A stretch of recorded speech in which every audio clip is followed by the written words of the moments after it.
بسم اللہ الرحمن الرحیم. السلام علیکم dear students of class 7. I am your Islamiya teacher from Allied school Theli campus.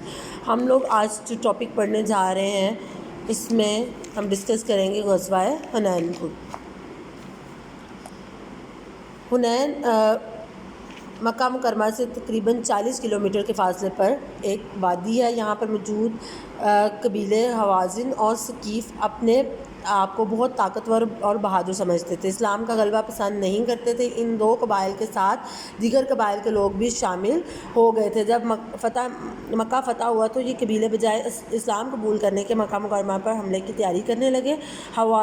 بنو حوازن کا سردار مالک بن عوف تمام قبائل کے مال مویشی یعنی جانور وغیرہ، بچے اور خواتین بھی میدان جنگ میں ساتھ لے آیا تاکہ ان قبائل کے جنگجو مردانگی سے لڑے، تاکہ ان کو یہ فکر نہ ہو کہ بیوی بچے اور مال پیچھے ہے تو ہمیں ان کے لیے جو ہے وہ واپس جانا ہے. تو اس وجہ سے وہ سب کچھ ان کے ساتھ میدان جنگ میں لے آیا تاکہ وہ اپنی تمام کی تمام قوتیں لڑائی میں صرف کریں. یہ تمام قبائل وادی اوتاس میں خیمہ زن ہوئے. اوتاس کی وادی حنین کے قریب واقع ہے. ٹھیک ہے. دن اسلامی لشکر کی حنین کی طرف پیش قدمی 6 شوال 8 ہجری کو رسول اللہ صلی اللہ علیہ وسلم مکہ مکرمہ سے روانہ ہوئے. 12,000 افراد کا لشکر آپ صلی اللہ علیہ وسلم کے ساتھ تھا. ٹھیک ہے. کتنے؟ 12,000. 10,000 وہ جو فتح مکہ کے لیے آپ صلی اللہ علیہ وسلم کے ساتھ تشریف لائے تھے، اور 2,000 مکہ کے لوگ جن میں اکثریت 9 مسلمانوں کی تھی، یعنی جو نئے نئے مسلمان ہوئے تھے. مسلمانوں میں بعض لوگوں نے لشکر کی کثرت دیکھ کر کہا کہ ہم آج ہرگز مغلوب نہیں ہو سکتے. یہ بات رسول اللہ صلی اللہ علیہ وسلم پر گراں گزری، یعنی ان کو بری لگی.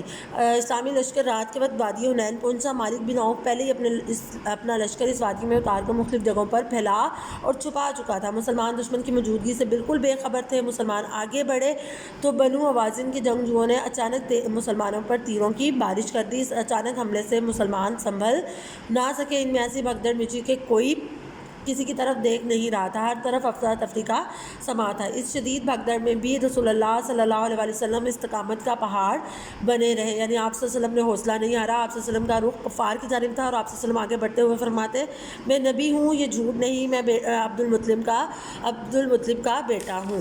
ٹھیک ہے. اس کے بعد نیکسٹ دیکھیں، آپ صلی اللہ علیہ وسلم نے اپنے چچا حضرت عباس رضی اللہ تعالیٰ عنہ کو حکم دیا کہ وہ صحابہ کرام رضی اللہ تعالیٰ عنہ کو بلائیں. حضرت عباس کی آواز بہت بلند تھی. حضرت عباس رضی اللہ تعالیٰ عنہ نے آواز دی: بیت رضوان والو کہاں ہو؟ یہ آواز سن کے تمام مسلمان واپس مڑے اور لڑائی شروع ہو گئی. پھر آپ صلی اللہ علیہ وسلم نے مٹھی بھر مٹی لے کر دشمن کی طرف پھینکی. یہ مٹی اس طرح پھیلی کہ دشمن کا کوئی آدمی ایسا نہ تھا جس کی آنکھ اس سے بھر نہ گئی. اس طرح دشمن کی قوت ٹوٹتی چلی گئی. یہ اللہ تعالیٰ کی قدرت ہی تھی، اللہ تعالیٰ کی مدد تھی. دشمن کی واضح شکست، تھوڑی دیر میں دشمن کو واضح شکست ہوئی. بنو ثقیف کے 70 آدمی مارے گئے اور ان کے مال، ہتھیار، خواتین اور بچے مسلمانوں کے ہاتھ بطور مال غنیمت آئے. اللہ تعالیٰ نے قرآن مجید میں ارشاد فرمایا: مال غنیمت وہ مال ہوتا ہے جو جنگ جیتنے کے بعد ملتا ہے. اللہ تعالیٰ بہت سے موقعوں پر تم کو مدد دی ہے، اور جنگ کے دن جب تم اپنی جماعت کی کثرت پر غرور تھا تو وہ تمہارے کچھ بھی کام نہ آئی، اور زمین فراخ ہونے کے باوجود تم پر تنگ ہو گئی. پھر تم پیٹ پھر گئے. پھر اللہ نے اپنے پیغمبر اور مومنوں پر اپنی طرف سے تسکین نازل فرمائی اور تمہاری مدد کو فرشتوں کے لشکر جو تمہیں نظر نہیں آتے تھے آسمان سے اتارے اور کافروں کو عذاب دیا، اور کفر کرنے والوں کی یہی سزا. یعنی اللہ تعالیٰ نے مسلمانوں کے کم تعداد کے عوض میں آسمان سے فرشتوں کے لشکر اتارے جنہوں نے ان کی مدد کی. غزوہ حنین سے ہمیں یہ سبق ملتا ہے کہ ہمیں ظاہری اسباب پر فخر نہیں کرنا چاہیے، بلکہ یعنی کم بھی ہے، جیسے مسلمانوں کے پاس لشکر کم تھا تو وہ اس پہ پریشان تھے، بلکہ ہر حال میں اللہ تعالیٰ سے مدد طلب کرنی چاہیے. شجاعت اور بہادری کے ساتھ میدان میں اترنا چاہیے. ہر حال میں صرف اللہ تعالیٰ کی ذات پر بھروسہ اور توکل کرنا چاہیے.